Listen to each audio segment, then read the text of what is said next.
Now, everybody knows of something that doesn't seem to end, and when it ends, it starts all over again. Like the conversation between your girlfriend and her BFF. Well, in music, we can come across this phenomena too. And it offers us a composition tool to create yet another variation in our vast arsenal of composition techniques. This technique is called circular progression, circle progression, or circle of fifths progression. The circle progression is what you learn in the next minutes of this crystal clear Q Gentrax tutorial.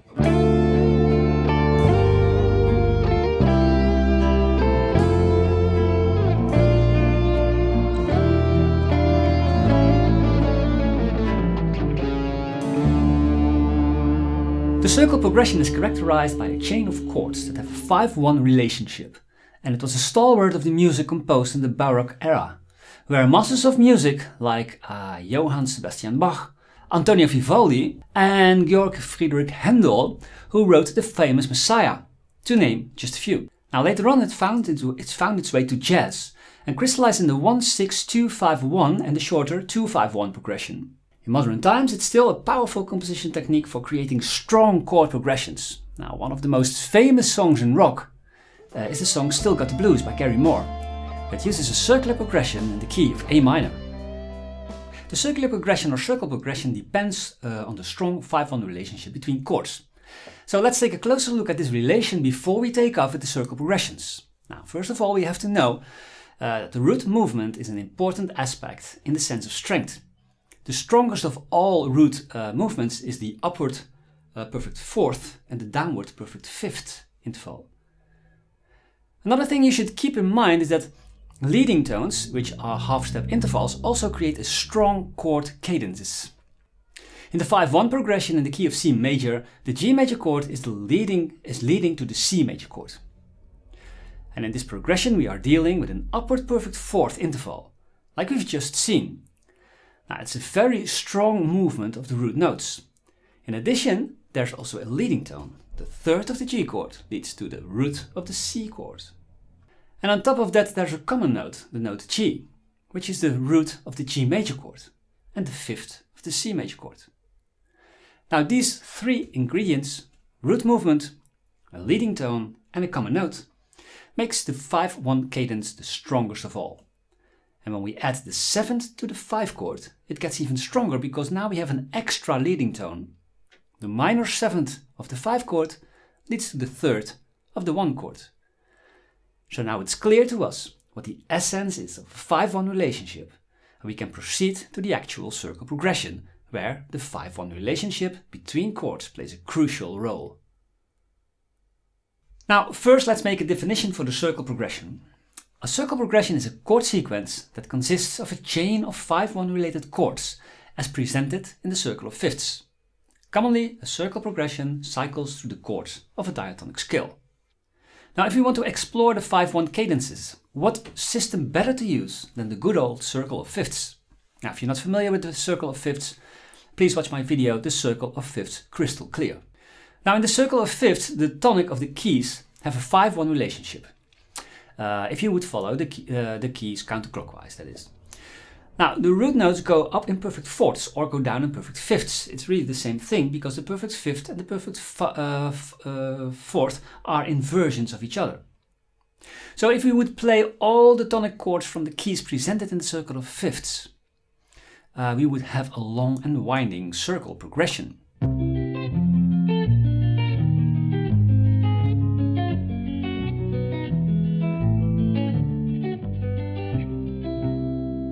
Of course, it has nothing to do with making music. So let's listen to the master of music, no one less than the great Johann Sebastian Bach. He composed the Brandenburg concerts and he used the circle progression in D minor for this fragment. Now D minor has a 5-1 relationship with G minor. And G minor 7 is a 5th degree in C minor. C dominant 7 has a 5-1 relationship with the F chord. And F major is the 5th degree in B flat. Now B flat has a 5-1 relationship with E flat, however E flat is not in the key of D minor, so he has changed this chord to an E minor 7. And E minor 7 is the 5th degree in the key of A minor. dominant 7 is the dominant chord for D minor. And with that the circle is completed because we are back to the tonic chord D minor. Now by the way, the E minor 7 chord is not part of the D minor key, and it should have been an E minor 7 flat 5. And by changing some chords in this progression, you can add a bit of color and variation to make this circle progression a little less predictable.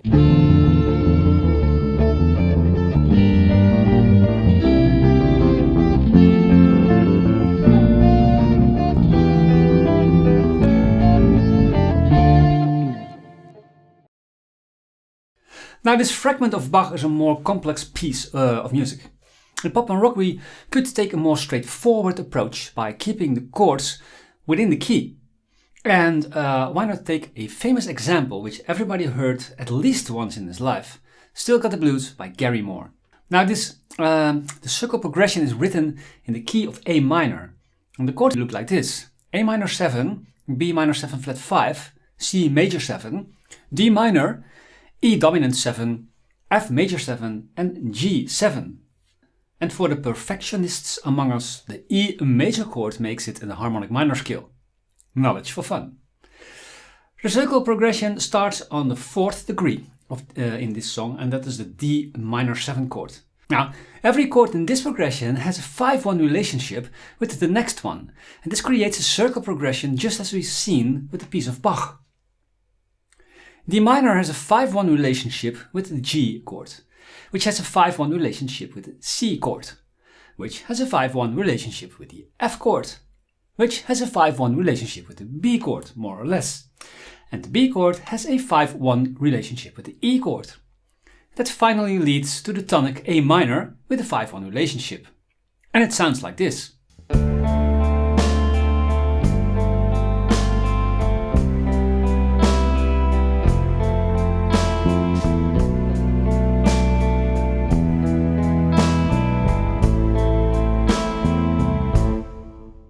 Even the melody can be played outlining the character of the circle progression. Like the melody in Still Got the Blues, the melody is copied 3 times over the predictable chord progression. Now this is called a sequence. Like in classical music, it's good practice to repeat such a sequence a maximum of 3 times. And after that you should break the sequence with an alternative melody pattern.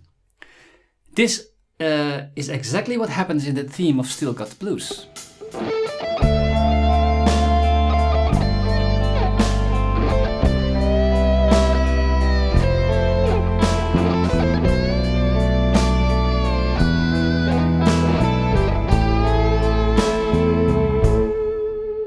The progression is the same as Ben Howard used for his song Fly Me to the Moon, written in the 50s, and exactly the same progression was used for the song I Will Survive, sung by Gloria Gainer and written by Freddie Perren and Dino Fekaris. We could even adapt this to a bossa nova style chord progression like this.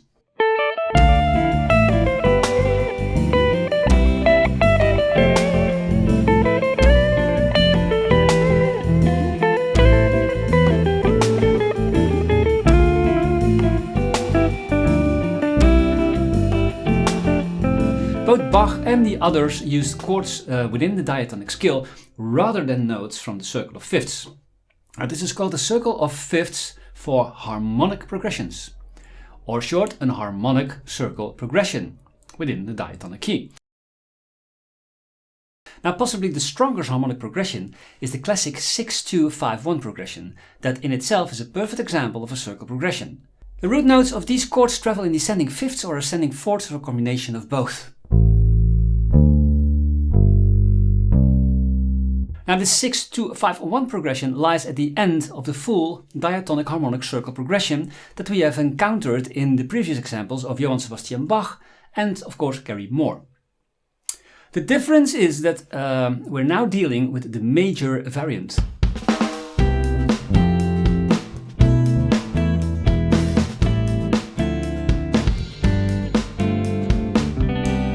Now because of its nature, to return to the tonic, to the 1 chord, is often called a turnaround. The 6th degree in this turnaround is often played as a dominant 7 chord instead of a minor 7 chord to strengthen the way back to the tonic. Now the shorter version of this 6-2-5-1 progression is the widely used 2-5-1 progression.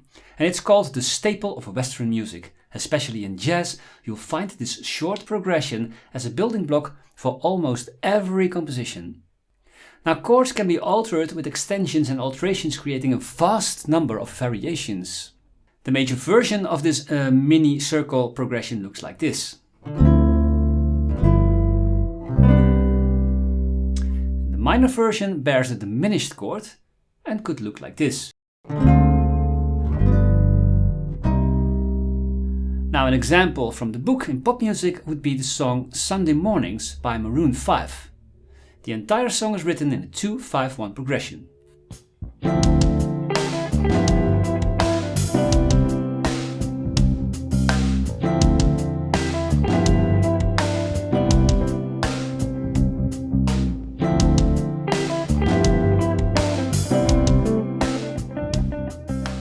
Now the big question is, can we use this technique for modes too?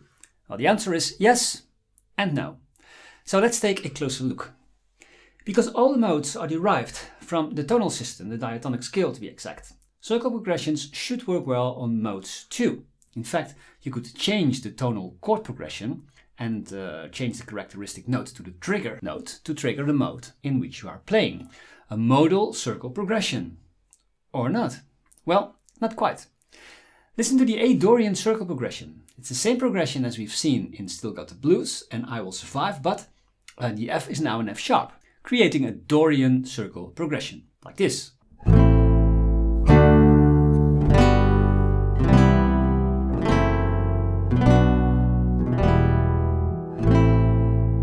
Now it's an interesting chord progression, but does it trigger a modal sound?